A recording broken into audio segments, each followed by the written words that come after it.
In the mix with DJ Rambo Rich. Okay, so welcome to the What's That Music About podcast. I'm your host, DJ Rambo Rich, and today's episode, we're speaking with a Manchester-based DJ called Illumina.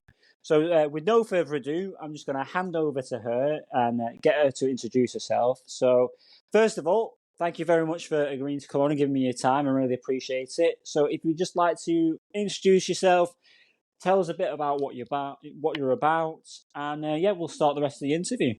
Okay, amazing. I'm Lumiina. I am a Manchester-based DJ and I'm from Sheffield originally. I'm a multi-genre DJ, so I mix all sorts of genres, though I prefer beat garage and drum and bass. I like a lot more fast-tempoed, genres. I really like to get up to like the 190 BPM, so I really like that high energy kind of bass line.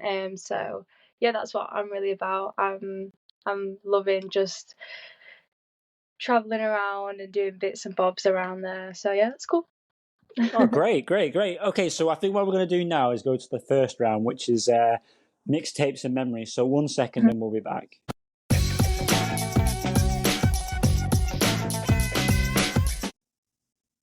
Okay, so this is mixtapes and memories, and in mixtapes and memories, we talk about past memories of music and how it all started for you. So to start with off, what is your first memory of music?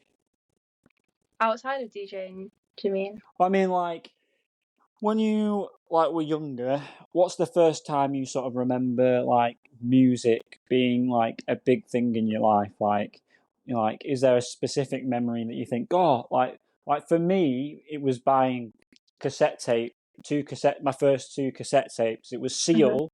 It was a soundtrack to a Batman film called Kiss from a Rose, and it was the Lion King soundtrack. We had Circle of Life on it, and these were cassette tapes. Now I'm dating myself a little bit there, but that's what I remember when I think of this. So for you, what is your sort of first memory of music?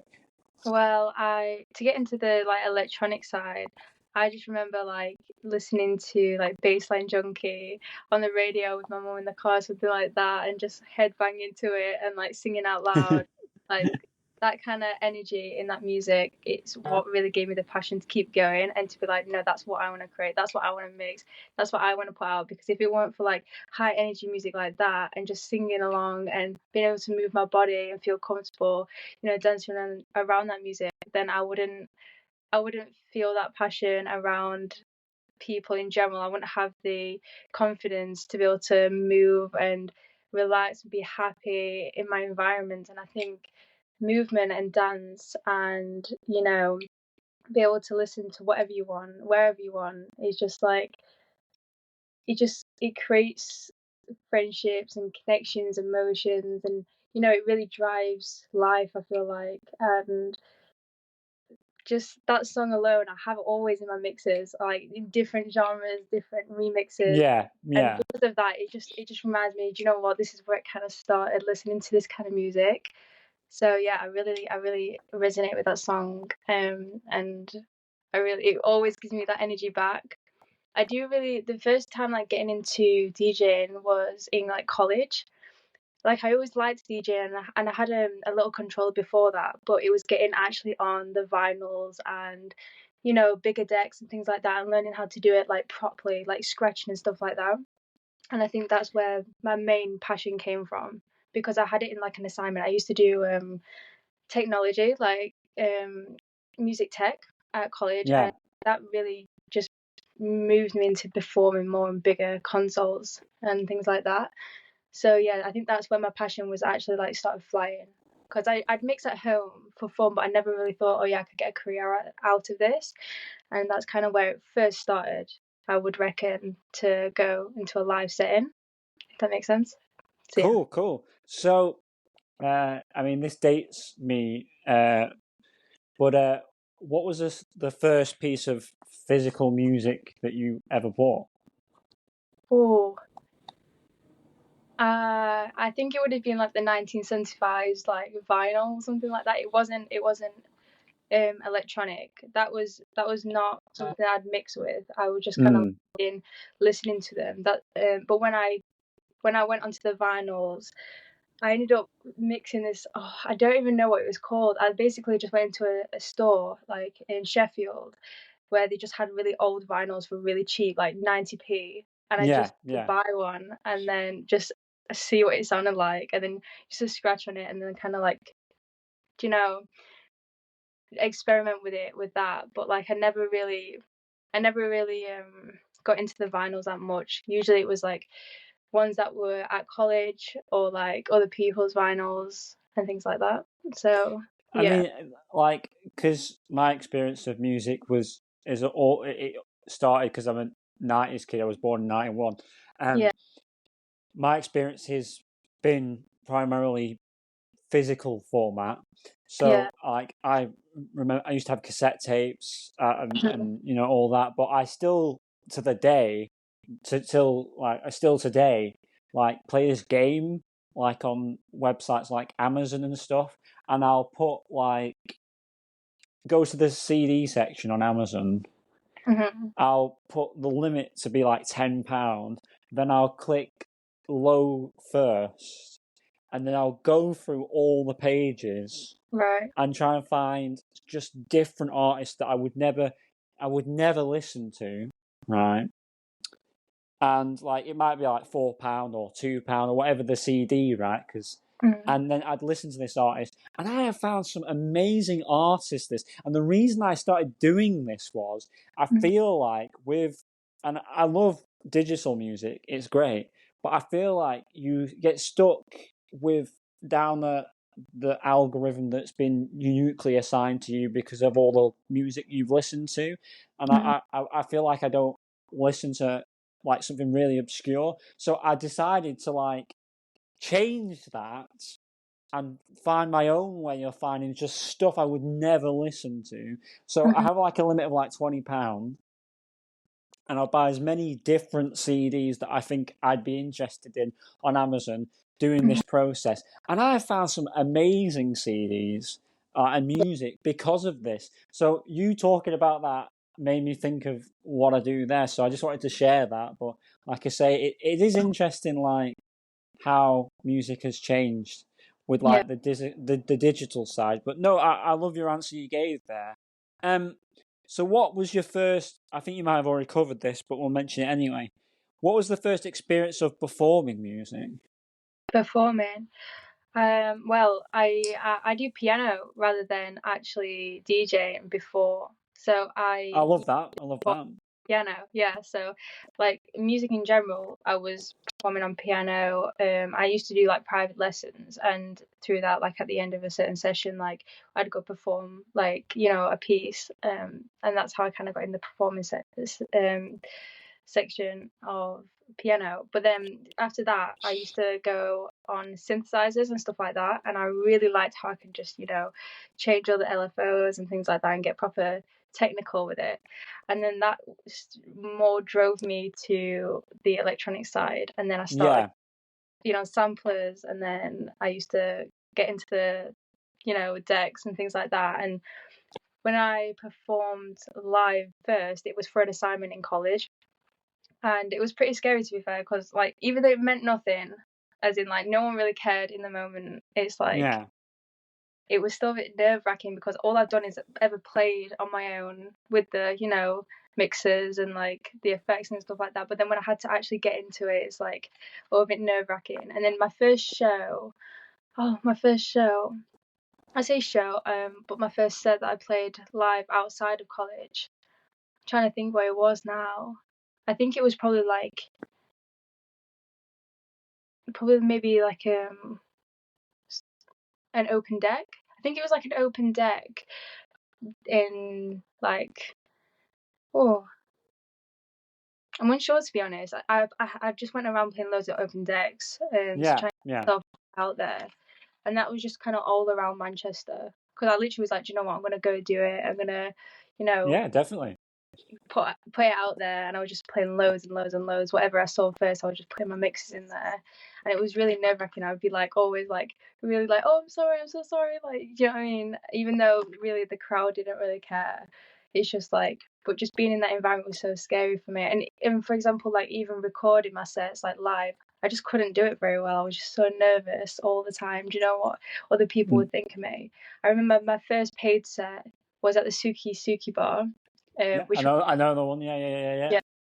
and even though it's just house and stuff, and it's like you're so tucked up in the corner, so no one's actually seeing you. It was still very nervous. Like I was so nervous. But since then, like I've so as soon as I get behind the decks and I'm playing to people, I'm not nervous at all. Like I just push all my energy into it, and like I forget even the crowds are there because I'm just so in with the performance. Yeah, I get it 100%. Yeah. But yeah, like honestly, I feel like a whole different person when I'm behind there. Like all my worries, all the negative like thoughts, anything that's gone on through the day, it's just gone, and I'm just in that moment, and it's just amazing. But yeah.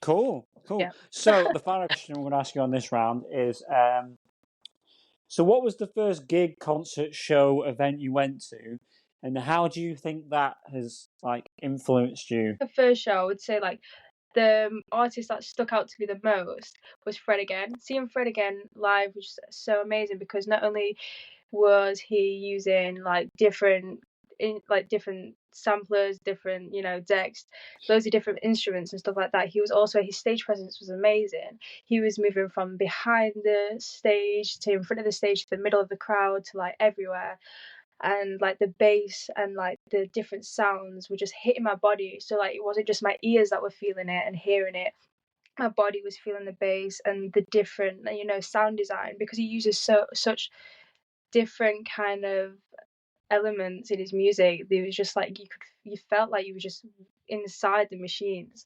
And like I saw him like last year at Leeds Fest, and it just changed my life. Like it just made me see how music can be just felt rather than just heard. And yeah, I always feel like when I go into the production side, that's something that I want to incorporate into my work. Yeah. Cool. So I think what we're going to do now is move to the second round, which is on repeat. So 1 second, then we'll be back.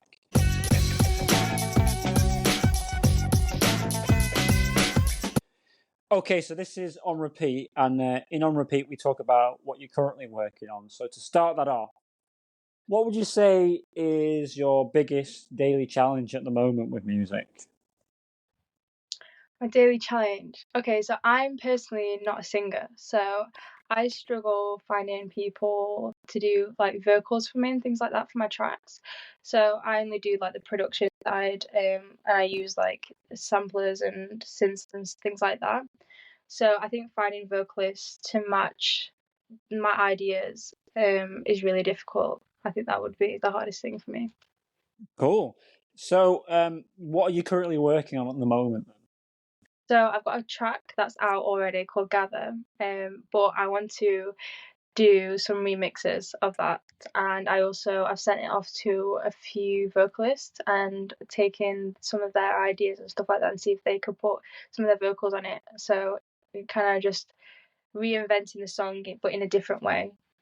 That's what I'm looking at. Cool. And so for you, what would you say is daily success? Daily success. Yeah, if at the end of the day, when you get to the end of the day, what would make you think, hang on a minute, that's been a quite productive, successful day? What things need to happen, would you say, that would make you think that? To be honest, like as long as I'm up and my energy's there, I've seen friends, I've seen family, and like I've incorporated music in my life in some kind of way. I'm really there. I'm really happy. I do get in the studio quite a lot, so I'm always in the studio, and I think just being able to put my skills and my passions to work, and then coming back knowing full well that I've just spent 3 hours in a studio non-stop, having fun. I think that's all that really matters to me, really. I think that's me.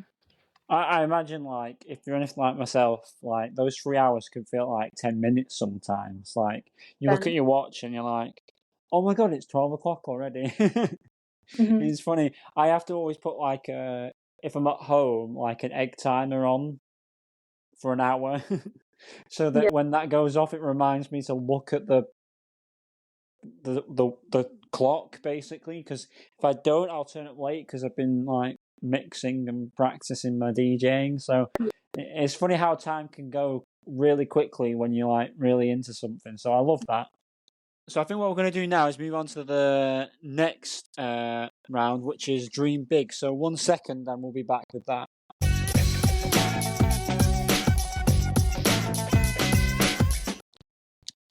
Okay, so this is Dream Big, and in Dream Big, we talk about future ambitions. So for you, what is your biggest ambition for your music? I think my biggest ambition is to be able to play like a whole set, and the whole set just be my music. So like an hour set of just my tunes.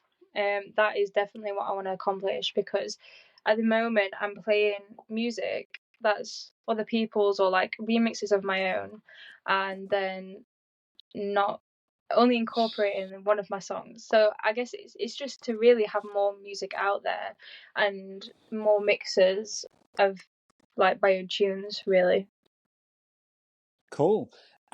So is there any dream artist that you would love to collaborate with? Oh, It's a hard question, so this. many. This is the question that always takes the longest, I think. Because I don't know if you're anything like me, it depends on what you've been listening to that week or that month. It depends what, I feel like there's always like one or two that stay there, but like there's always like a bit of fluctuation between like who you choose. So yeah, who would you say? I mean, to collaborate with anyone great would be amazing, but like for you personally, who are the heavy hitters? Oh, probably like Fred again, and just because his music knowledge is just incredible, and not only that, like the amount of like you can give him one sample and he can make a whole song out of just like a 5 second recording, a 10 second recording. And I think that's honestly just amazing, and like the way he uses loop pedals and things like that, it'd just be amazing. Yeah. Fred again, definitely. Cool. So, what is the dream festival or concert or performance location that you would want to perform at, and why? I'd say like maybe Boomtown, just because like that's just drum and bass, and like that's just like where drum and bass just feels so born from for me personally. Like I've gone to so many festivals, but as soon as I go there, it just feels like my soul is just like exploding with color, and like I feel like I'm just in my creative element there. And yeah, I think definitely Boomtown. I just feel like I could just do anything and not feel judged for any mistakes that I make, or like any creative, visions that I have. I feel like people would just be there for it. There's Cool. no judgment. Cool. So, is there any other sort of like dreams or aspirations to do with music that you think, one day that would be cool? Like for me personally, I want to make a dance James Bond sort of theme, like because I was, I when I was growing up, I used to love like the James Bond music. It used to make me feel like really like happy, Yeah. and to make like a theme song for a film of that, but be more like electronic dance music would be like a dream of mine.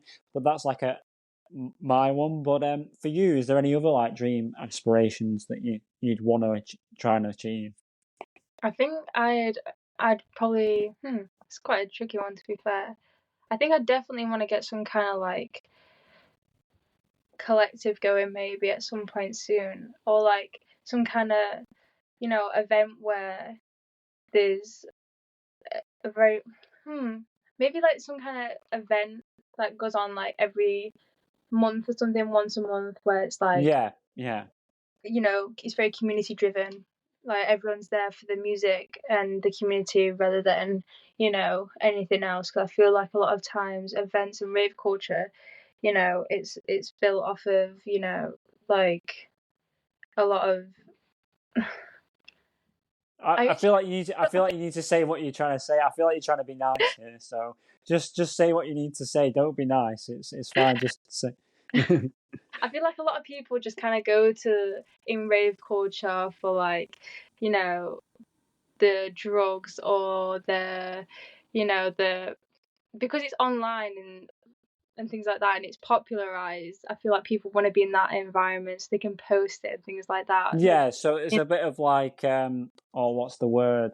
The sort of like finessing, like showing off a little bit. Yeah, I know what you mean. Like, I want it to be back to, roots of where people are there, just to dance with each other and just A bit always, like 90s culture, like where it was all, yeah. it was about the music. Like you'd see on a signpost this telephone number, you'd Mhm. call that number, they'd say, go to this phone booth in like the countryside. You'd go Mhm. to the phone booth and say, right, the rave is at this field. Yeah. You'd go to that field, and then it would be about the music. Now, to be full disclosure, obviously there was drugs, and that's up to people's own individual things. It's not for me personally, but each person has their own decision. But it was about the music, like you say there. Like it was about the music. You see, like I've been reading this book. If I just get it. I've been reading this book. Wait, I've heard of it. It's a good book. It's quite cheap in HMV at the moment, I think. So go and get it there if anyone fancies that. But Mhm. this isn't product placement. But no, but I see what you're saying there. So you'd want to do something actually focused on the music. Yeah, I mean, nowadays I've seen a lot of people seeing this problem as well, and taking phones off people or like putting things over the cameras, to have a more hidden, venue. I've seen a few pop up, but I just feel like it's not doing enough. All I see when I'm scrolling, looking at other people's, sets and things like that is just no one is even dancing. It's just people stood about with the phones, and it's just like it's just going to get to the point that like we're just going to be seeing videos through phones only and not experiencing the feeling that electronic gives. It's a feeling of like the bass like pumping through your body rather than anything else. I think also like another thing that's a trend, shall I say? I don't know why I did the quotes, but a trend Yeah. is like you always hear about like you always see like videos of like DJ drops, like when the drops come in, and the set isn't just about like a DJ drop in that moment. It's not about that. It's about the overall experience of Yeah. like taking this like taking you on a bit of a journey and a bit of a like a progression you've got to the drop because of where the song came from. So it's like I get what you're saying here, and like I say, I can really resonate with what you're saying. So I think my question to you is then, what would you say that needs to be done to change this then? I think so far you can't ever, stop someone from filming or stop someone from doing something else. But maybe like, having certain things where you're not allowed to, film the DJ after like in set moments or something like that. I know like they're trying to be like, okay, for this one song, put your phones down, kind of thing. Yeah, I've seen Yeah. people doing that. And obviously you can't just take property, but I think so far with the putting tape over the phone and making sure phones are put away in these venues, I think that's one way of getting there for now anyway. So Obviously everyone experiences one kind of moment, but yeah. I thought maybe if there was someone dedicated to filming the event, so Yeah. that you don't need to get your phone out. But Yeah. then I think it comes down to the thing. I don't know about you, but British people, they do not like to be told to do something. Do you know what I mean? Let's And take COVID for example. Wearing a mask, right, face mask, right, and then like people wouldn't wear it. They wouldn't like their chins showing for goodness sake, or like their nose is showing. So like, what's the point of wearing a mask? I don't want to get political here, but like yeah, this is the 100%. example I'm giving. Like people don't like to be told to do anything, do they? Mm, Like even if it's in their best interest to like save their life. yeah. So it's interesting. I mean, another thing was like in Preston, there's a club called Warehouse. I don't know if they still have it, but there's like I think they still do have it actually. They have like a dedicated photographer, that goes round, takes Right. photos, and then the next day or whatever it may be, they upload all the photos so you can have a photo with your friends. That's an amazing idea, yeah. But like then you don't have to worry about taking a picture of you and a group of friends because they've already taken the pictures for you. So you can just focus on having a good time. Yeah, you can get your phone out, but it's not like, you know, and it's 3 floors with different DJs and different. But I mean, for Preston, Warehouse is a bit of an institution. Like, if you've been to, if you studied in Preston, you've probably been to Warehouse. Do you know what I mean? It's that sort of place, basically. But no, like, it's interesting what we're talking about here. So what are your plans for the future then? Let's end with that. So what are the plans for the future then? What do you want from the future, music-wise? Well, in the future, I'm looking to get a lot more music out, that's for sure. And I want to be able to draw more community into the groups of people that I hang around with. So, like, maybe, like, having sessions where there's a lot more, like, back-to-backs and, like, collaborations within producing. Having sessions where you just get in the studio, have no no motive to actually be like, oh yeah, I've got to do this, I've got to do this. Just literally sit there with no idea of what you're gonna do, or loads of samplers, loads of instruments, and you sit there and do something. Like, you put your phones away, and I think having stuff like that out is just beautiful, because people can just experiment and let the creativity flow without there being a set.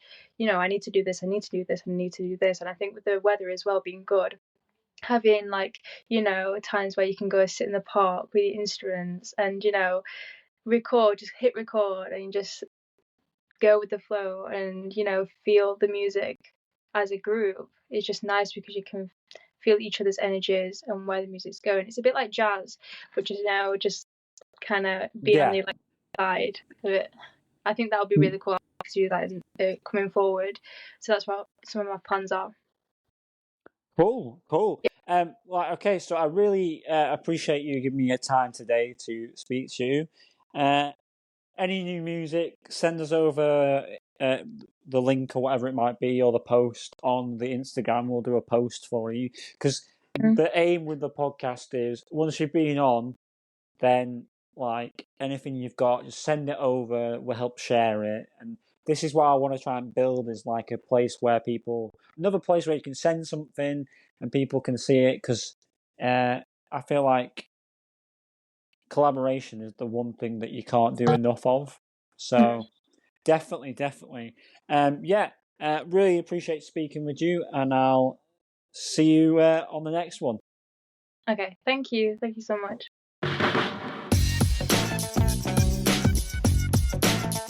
In the mix with DJ Rambo Rich.